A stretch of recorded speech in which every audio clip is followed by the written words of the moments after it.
Un projet à plus d'1,5 milliard d'euros et déjà 4 ans de travaux. La rénovation du quartier général des Nations Unies à New York entre désormais dans sa phase finale.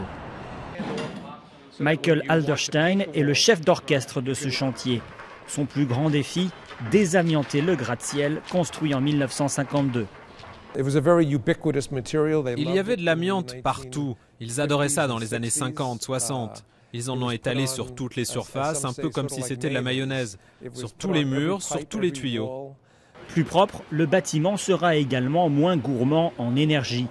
L'isolation de l'immeuble a été entièrement revue et ses fenêtres dernier cri seront installées. L'ONU économisera ainsi plusieurs dizaines de millions d'euros par an en frais de chauffage et de climatisation. Ces fenêtres ont d'excellentes capacités thermiques. Elles ne transmettent pas trop de chaleur et puis, c'est important, elles sont conçues pour résister aux explosions. Le cœur des Nations Unies, le Conseil de sécurité, sera équipé des dernières technologies pour permettre la vidéoconférence. Mais l'esprit guerre froide des lieux restera le même.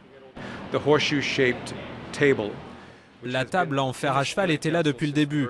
Elle sera réinstallée au même endroit, avec le même nombre de sièges. Dans les étages plus élevés, seuls quelques fauteuils rappellent les années 50. La plupart des 3300 employés travailleront désormais dans des espaces ouverts. Moins de portes et de cloisons entre les services, c'est bon pour l'esprit d'équipe. Pour la communication, ce sera beaucoup plus efficace. On n'aura plus à passer nos journées à frapper aux portes de nos collègues. Le secrétaire général veut aussi réduire l'importance de la hiérarchie.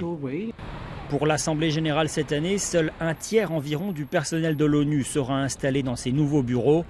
Pour les autres, il faudra attendre la fin des travaux en 2014.